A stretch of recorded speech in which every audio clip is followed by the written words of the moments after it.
Mayong gabi sa tanan, mga higala niya nasab kita karon, taod-taod kita nga wala kita maka paambit sa pulong sa Ginoo tungod sa ato ang mga higala nga giatubang nga mga obligasyon ba. Medyo busy gyud ka ita mo na nga karon inatusikan panahon higala ato ta karon sa pag hisgot sa pulong sa Ginoo sa ato ang Bible study o ato ang pagtuki sa pulong sa Ginoo dinhi sa social media, no. Ato puntang ipaabot ato ang pagpangumusta sa ato ang mga viewers nato o sa ato ang mga friends dinhi sa Facebook o laki pusab sa ato ang mga subscribers sa YouTube pero wa man tay kuan mga higala igo nga gitas-on sa panahon. Diretso kita karon sa topic nga atong isgutan. Dirita karon mga higala sa pagtulunan sa Ginoo nga gusto niya nga ipaabot sa matag usa nato, no. Dirita karon mga higala sa gisulti ni Kristo sa Mateo kapitulo 6 bersikulo 33. Kumon siguro kay ini nga bersikulo higala pero ato kining hatagan sa pagpamalandong. Base na lang mga higala nga makakutlo ta dinhi og mga mapuslanon pod nga mga pagtulunan aron nga sa ingon ana kana bang makatabang pud ni sa atong Kristohanong kinabuhi. Matud pa sa atong mabasa diri mga higala sa Mateo kapitulo 6 bersikulo 33 o padulong ta sa bersikulo 34, matud pa, apan pangitaan ninyo pag-una ang gingharian sa Dios ug ang iyang pagkamatarong ug tanan niining mga butanga igaduga nga kaninyo. Bersikulo 4, busa ayaw kabalaka alang sa ugma kay ang ugma makapabalaka alang sa mga butang sa iyang kaugalingon nga paigo. Alang sa iyang kaugalingon, paigo na ngadto sa adlaw ang kadautan niini. So mao ni mga higala ang ato karong mahimong sukaranan sa ato ang jutay nga hilisgutanan niing kagabion. Pan sa dili pa una ato tas pagpangamuyo sa Ginoo.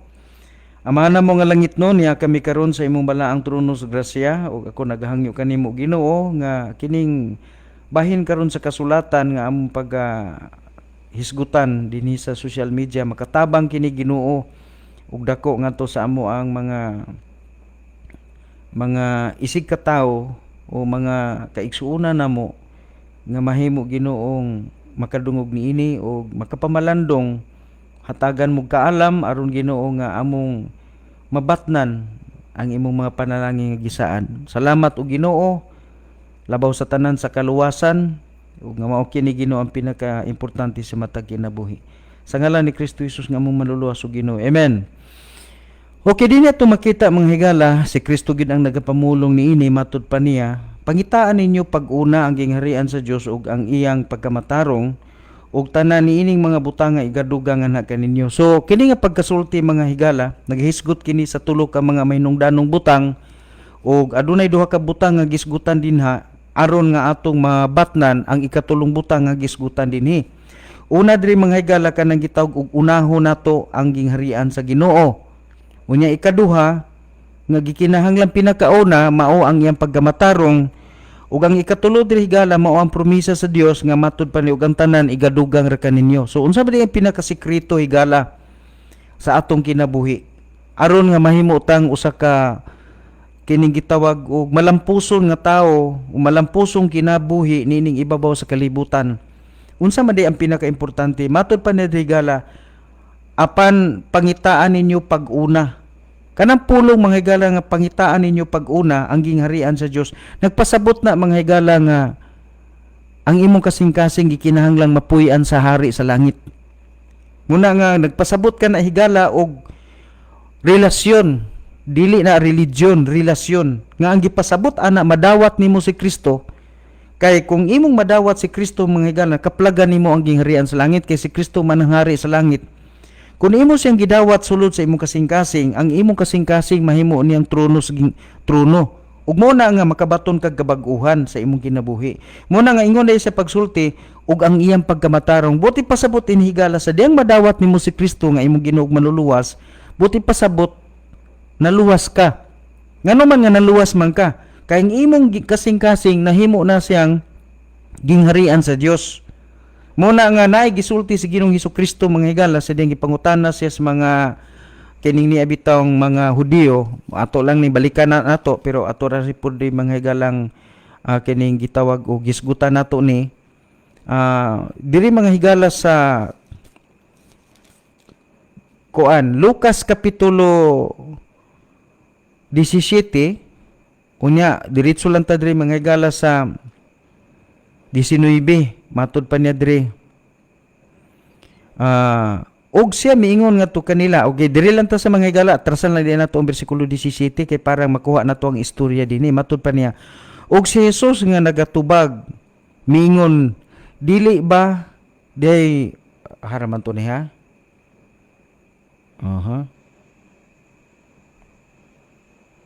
Nakitaas naman po kain ni. So si Ginoong Hesukristo mga higala gisok na siya diretso na lang ko diretso lang kita sa 20 matud pa diri kay mataas man og diri sa kuan niya do na pay mga lain pang topic isgutan niya. Bersikulo 20 diri og sa diya nga siya gisok na sa mga parisyo kanus-a ang gingharian sa Dios gayud moabot og siya mitubag ngadto kanila og miingon, ang gingharian sa Dios dili moabot pinaagi sa mapaniid. Bersikulo 20, ni sila moingon, tanawa diri o tanawa didto, kay tanawa ang gingharian sa Dios anaa sa sulod ninyo. Pag ingon mga higala nga tanawa ang gingharian sa Dios naa sa sulod ninyo, ang gipasabot ni Ginoong Hesukristo diri mga higala mao nang atong kasing-kasing. No? Kini atong kasing-kasing mahimo na siyang gingharian sa Dios kay kanang yon tanawa ang gingharian na sa sulod ninyo. Gaminsyon diri si Kristo mga higala sa imong kasing-kasing kung imong gidawat si Kristo nga imong manluluwas og Ginoo. No? Mo na nga kung mobalik ta dito mga igsuon no. Sa pa di sa ta mobalik dito. Nining tungura mga higala kung imong kuanon dira sa bersikulo 20. Si Ginoong Hesukristo mga higala ni adtong panahon diri pa siya sa kalibutan, gisukna siya sa mga parisyo. Kay nagtuo man sila mga higala pipila nga si Kristo atong tungura mao na gid si Hesukristo mao gid ang tinuod nga Kristo. Pero nining tungura mga higala dunay dakong kasuya ang mga parisyo. So ilang gitistingan. Kay nakailaman sila mga higala nga si Jesus anak ni Jose nga diin iyang kibali ang iyang inahan si Maria ug ang iyang amahan si Jose. Unya hibalo man sila nga si Jose mga higala ang trabaho ni Jose panday ug gani si Jesus mga higala na record po na sa kinini ang sa Marcos nga si Kristo wala si Kristo ka eskwela kay si Kristo higala usap pud ka panday ang iyang trabaho panday. Mao na mga higala nga ang mga parisiyo nagduda sila mao ba gini ang Kristo. Mao na nga gisukna nila sa bersikulo 20 nga nag-ingon diri og sa diha nga siya gisukna sa mga parisiyo kung kanusa ang gingharian sa Dios gayud moabot. Siya mitubag ngadto kanila og miingon, si Jesus ang mitubag ngadto kanila nga nagsukna niya. Ang gingharian sa Dios dili moabot pinaagi sa mapaniid. Ingon pa niya, bersikulo 20, ni sila moingon tan-awa diri o tan-awa didto. Ingon si Jesus ayaw mog tuuan nang moingon nga ang gingharian sa Dios tuwa didto sa Davao o tuwa ba ka sa Cebu o tuwa ba ka sa Manila o tuwa ba ka didto sa Dipolog. Dili kuno na tinuod matud pa ni Kristo.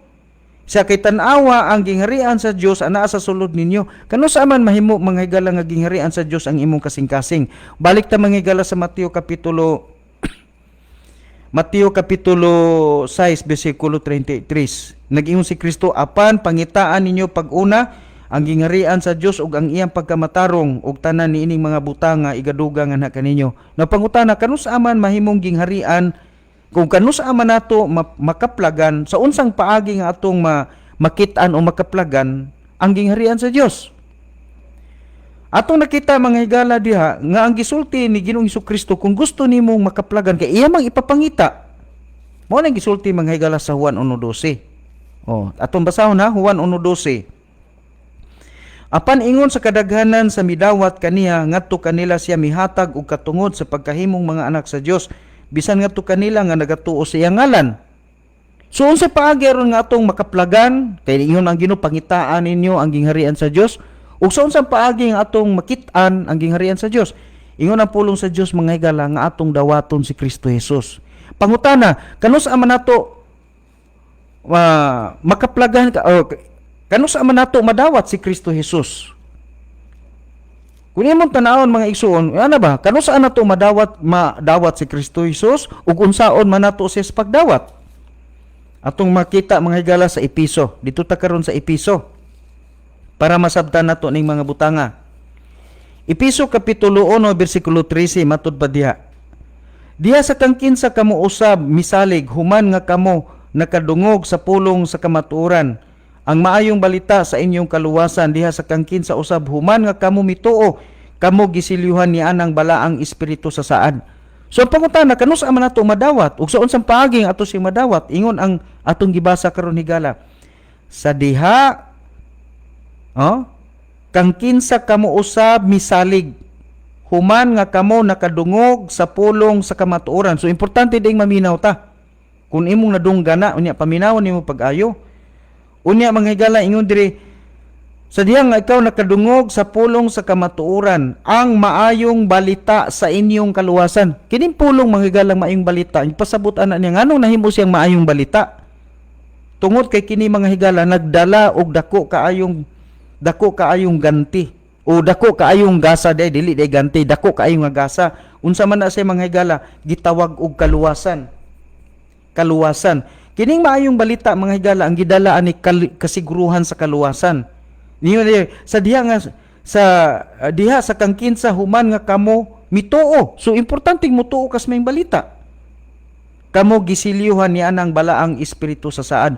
So kano sa mga higala nahimo nga gingharian ang imong kasing-kasing sa diha nga nakadungog ka sa maayong balita, gidawat nimo gisaligan ug mituo ka sa maayong balita. Ingon diri higala ikaw gisilyuhan na ng balang espiritu sa saad mo nang ingon diri ang pulong sa kamatuoran ang maayong balita sa inyong kaluwasan mo na mga higala nga kung imo gidawat si Kristo nga imong manuluwas og Ginoo naluwas ka nganuman nga gitawgon man kag naluwas kay di naman ka mahilakip sa pagsilot unya dito sa impierno nganuman naa naman kay balaang espiritu sa saad naa naman kay silyo unya kanang silyo mao na ang balaan nga espiritu sa saad.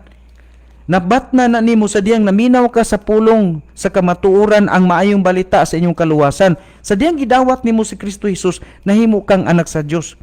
Sa ato pa mga higala, nahimo kang anak sa Dios, di na ka moadtog impierno. Nganuman, di ba musugot ang Ginoo nga iyang anak moadtog impierno?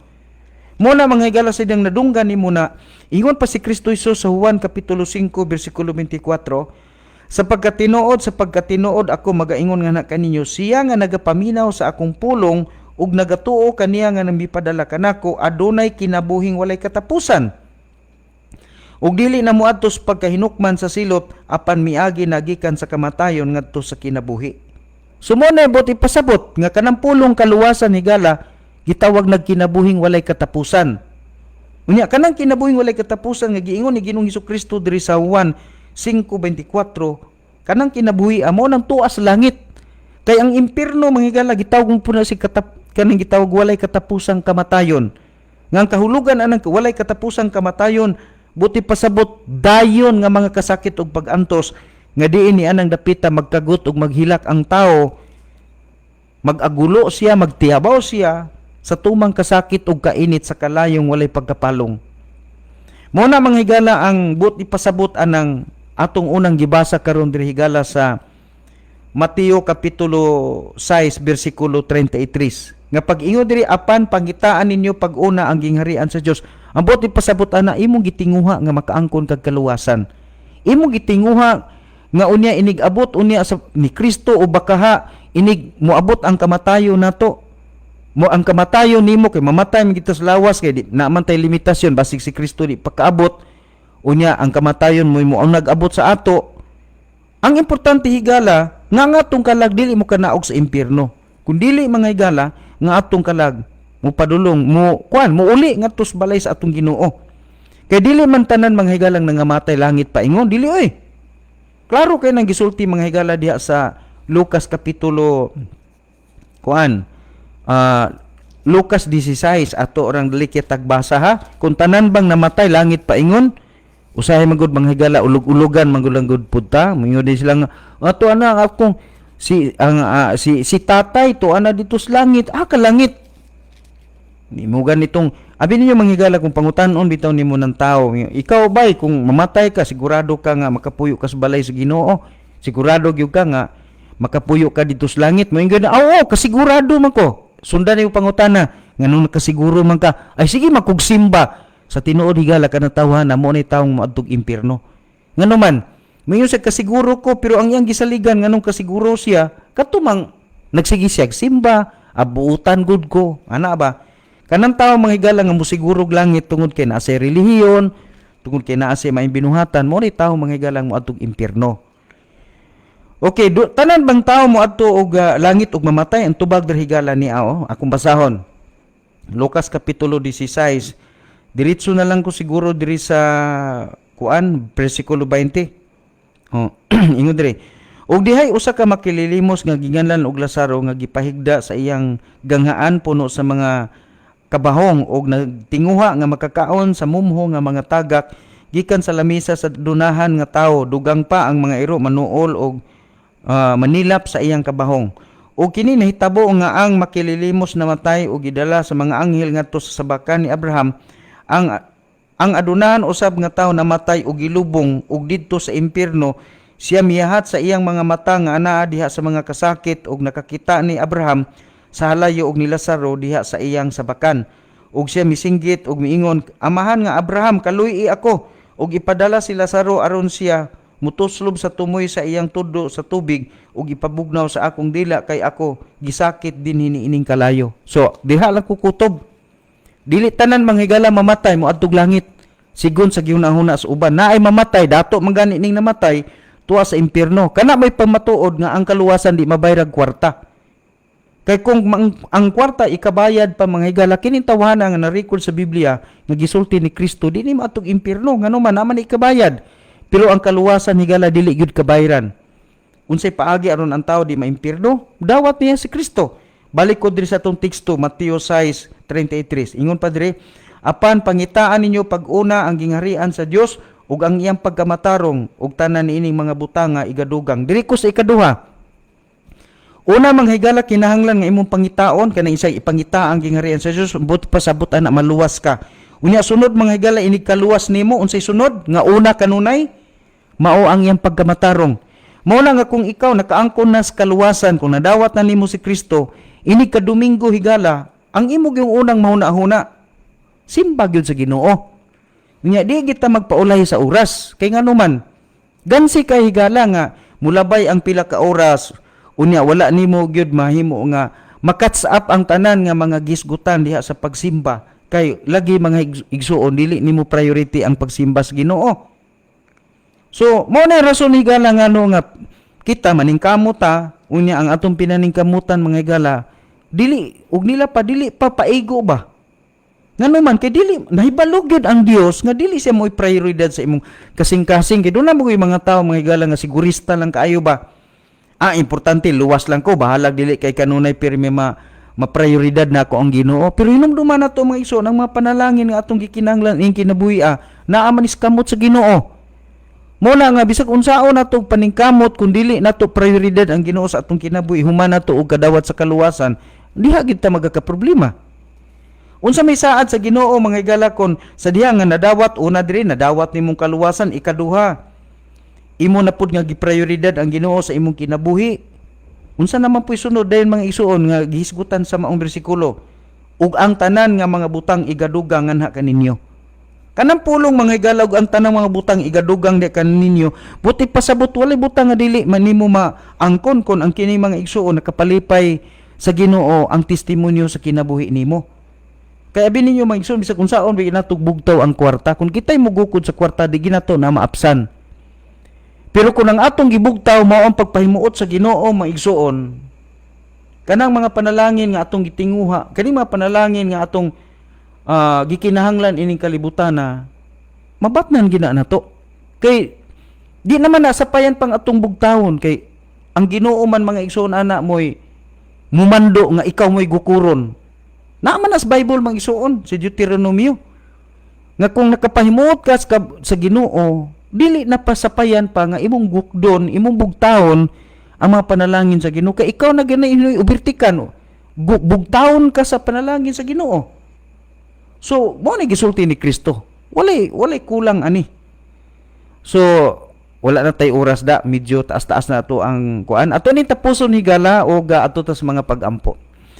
Amana mo nga langit nun, salamat sa imong balaan nga mga pulong. Himuagi Ginoo nga kini makapaaghat, makapadasig sa matag usa ka Kristohanon, dili lamang sa among mga kauban diri sa church, kundi sa tanan gyud Ginoong Dios nga mga Kristohanon nga karon mahimong makakita og makadungog niining maong usa ka hamubo nga pagigpulong. Ginoo dalaygon ka, i-bless among pagsimba ugma, magpanalangin ka sa matag usa. Sa ngalan ni Kristo Jesus nga among manuluwas ug Ginoo. Amen ug amen. Daghang salamat tigala, maayong gabi kanatung tanan.